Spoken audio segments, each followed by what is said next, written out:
ഒളിമ്പിക്സിൽ വെറും 9 സെക്കൻഡ് ഓടാൻ വേണ്ടി മാത്രം വേഗരാജാവ് ഉസൈൻ ബോൾട്ട് അധ്വാനിച്ചത് ഓരോ ഒളിമ്പിക്സിനും ഇടയിലെ 4 വർഷം. 9 സെക്കൻഡ് മാത്രം ഓടുക, അതിനുവേണ്ടി 4 വർഷം അധ്വാനിക്കുക. 3 ലോക റെക്കോർഡുകളോടെ 8 ഒളിമ്പിക്സ് മെഡലാണ് ഉസൈൻ ബോൾട്ട് നേടിയത്.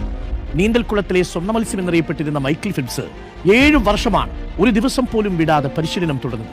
23 ഒളിമ്പിക്സ് മെഡലാണ് ഫെൽപ്സ് സ്വന്തമാക്കിയിട്ടുള്ളത്.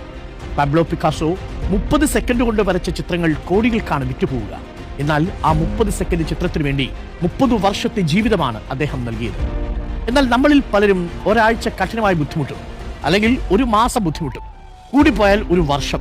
പ്രതീക്ഷിച്ച ഫലമുണ്ടായില്ലെങ്കിൽ ലക്ഷ്യം ഉപേക്ഷിച്ച് വിധിയെയും കുറ്റം പറഞ്ഞിരിക്കും. എന്നാൽ ജേതാക്കളെ നിർണയിക്കുന്ന വിജയമന്ത്രം എന്തെന്നറിയാമോ? കൺസിസ്റ്റൻസി. നിർത്താതെ നിരന്തരമുള്ള കഠിനമായ പ്രയത്നം. ലക്ഷ്യത്തിലെത്തിയില്ല എന്ന് കരുതി പെട്ടെന്ന് ഇത് അവസാനിപ്പിച്ചു പോകലല്ല. ലക്ഷ്യത്തിലെത്തും. നിങ്ങൾ നിരന്തരം